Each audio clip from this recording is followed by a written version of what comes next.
Let me tell you how pathetic Donald Trump is these days. One hand, he said that I'm going to be extending the ceasefire, hoping that Iran will be very, very happy and they will just throw the towel and be like, okay, he changed.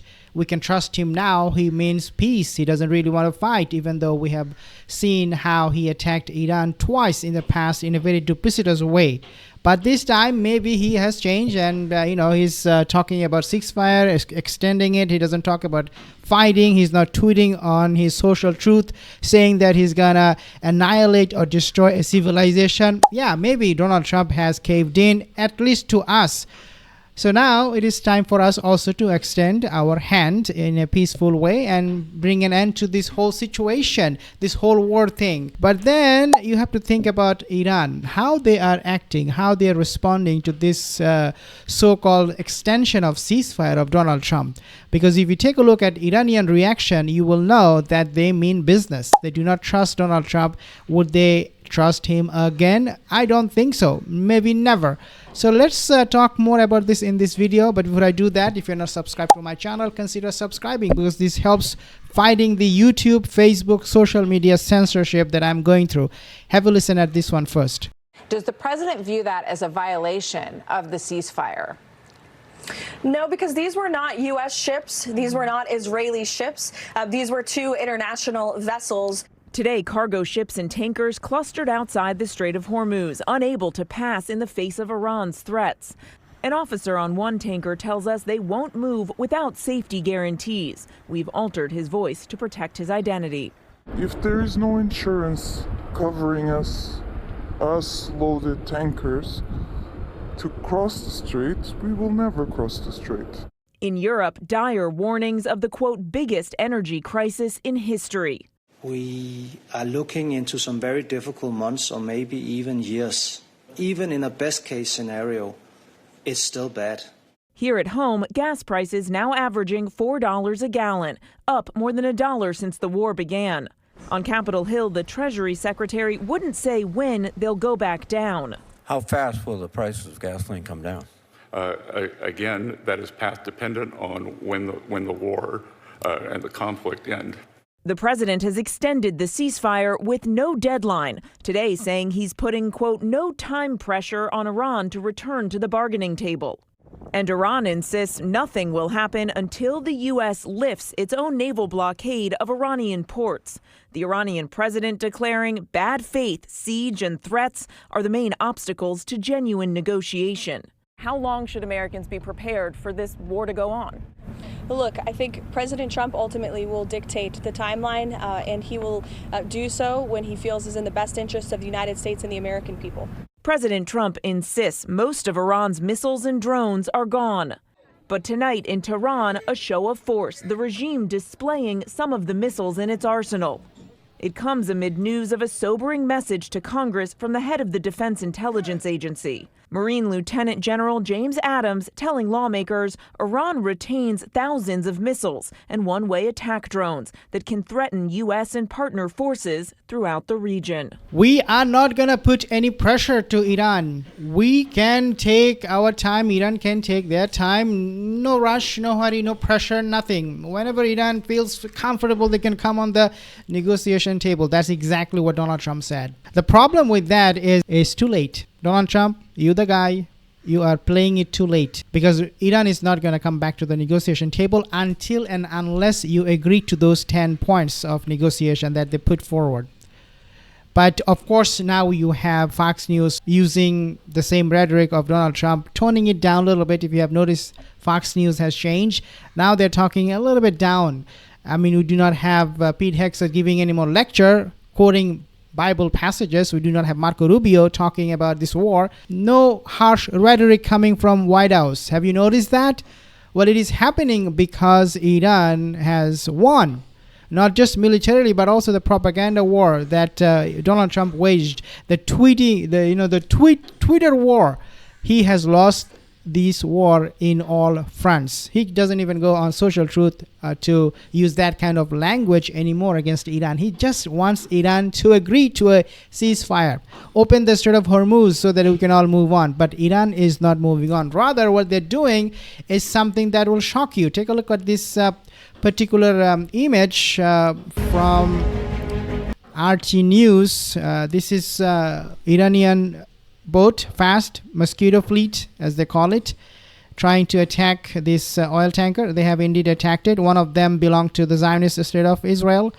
And the other one, we do not know what it came. Languages that Donald Trump is using, like threatening of war. No, we do not want war. We just want peace negotiation. But it has to be on our terms. Those 10 talking points, those 10 conditions that we have put forth, you have to agree with one and each of them, including stopping attacking the people of Lebanon, and so on and so forth. If you do not listen, if you do not abide by our warning, then guess what? We are going to destroy your economy. As you have just seen, gas prices gone now on average $4. Now the $4 is on average $4 a gallon, but nationwide in the states the price can go up. It is in some states they're selling it for $5. I have also report they're selling it for $6 even. So it depends where you live. And the problem doesn't stop there for Donald Trump. They now have a new problem, and the problem is Pete Hegseth. He's fighting with his army generals. I'm not kidding. They're in the middle of a war and they're fighting with their own army generals. How ridiculous, pathetic that is. Take a listen at this one. Breaking news, the Secretary of the U.S. Navy is out as Trump's war with Iran enters day 54. The surprise announcement coming just moments ago from the Pentagon. Multiple sources telling CNN that there were tensions for months between John Phelan and the Defense Secretary Pete Hegseth. Phelan was then told at this moment during the war, resign or be fired.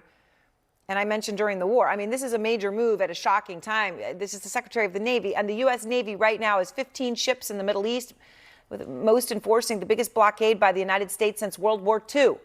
Phelan's sudden departure coming as it comes. Breaking news, the Secretary of the U.S. Navy is out as Trump's war with Iran enters day 54.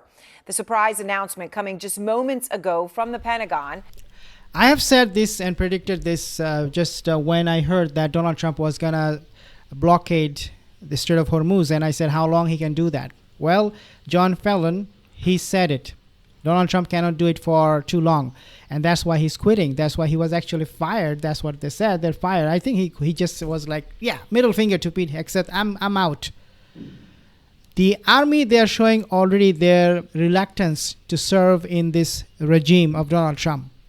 They do not want to be in the Strait of Hormuz doing that blockade for only God knows how many days, months, or even years. Who knows? Because this guy is a lunatic, Donald Trump. He might want to have them as long as he wants, thinking that this is just another Venezuela and Iran will cave in. But that is not happening. The army can see it. We have never seen an army getting fired or quitting over Venezuela operation. They were all happy. Yeah, we're so successful. But when it comes to Iran, all problems are starting to happen. Now this guy is out. Who else is going to be out? Who knows? We know because we have reports that many other generals are quitting and they are staging a revolt. And Dan Kane, as I have reported, he is not even briefing Donald Trump, the army chief, not telling Donald Trump anything about what is happening in Iran in the field, because he fears that this guy, this lunatic, will lose himself. He will be unhinged and he will start tweeting and jeopardizing the whole process of U.S. military operations in Iran or elsewhere in the Middle East. So the situation is just getting worse and worse by day. People who think that, yeah, this is a great adventure, American army, American government, the country itself is such a success in Iran. They can do whatever they want with whoever they want. They have to now say, well, no, that is not the case. We are actually losing it. We have lost it. Take a listen. On the eve of these talks with Iran and Pakistan, the U.S. is expanding its target list, interdicting an oil tanker from Iran's Shadow Fleet in the Pacific. On April 6th, the Tiffany loaded 1.9 million barrels of Iranian crude oil from Karg Island and was trying to transport that oil to China before interdiction. The Treasury Department sanctioned the crude oil tanker last July. The State Department said twice in recent months the vessel had loaded Iranian oil in ship-to-ship transfers with U.S.-sanctioned Iranian-flagged tankers while conducting, quote, dark activity near Singapore. The Pentagon... That is propaganda from Fox News. Iranian oil tankers, they are flowing through the Strait of Hormuz like they're on a vacation. No problem, because anytime US Navy will fire at them, they will retaliate. And Iranian vessels, Chinese vessels, they're coming in, going out. On Monday, they had 24 Iranian vessels flowing through or sailing through Strait of Hormuz right in front of the nose of American Navy. They could do nothing. So when you hear this kind of news that they have interdicted those vessels, Iranian tankers in the Strait of Hormuz, US Navy, you know this is just a mere piece of propaganda. Maybe they said, okay, don't go. This is your warning. Maybe that's what they did in United States Navy. They warned these tankers, don't go. We will fire at you.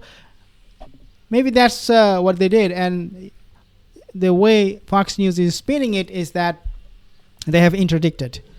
No, they have not interdicted a single boat, a single tanker from Iran. So we have to be careful with this kind of propaganda. It is not, in other words, bringing any result for US Navy or for Donald Trump. This blockade is a complete disaster. It is just going to contribute to the rising cost of oil, gasoline around the world, especially in the States. Now subscribe to my channel. See you in the next one.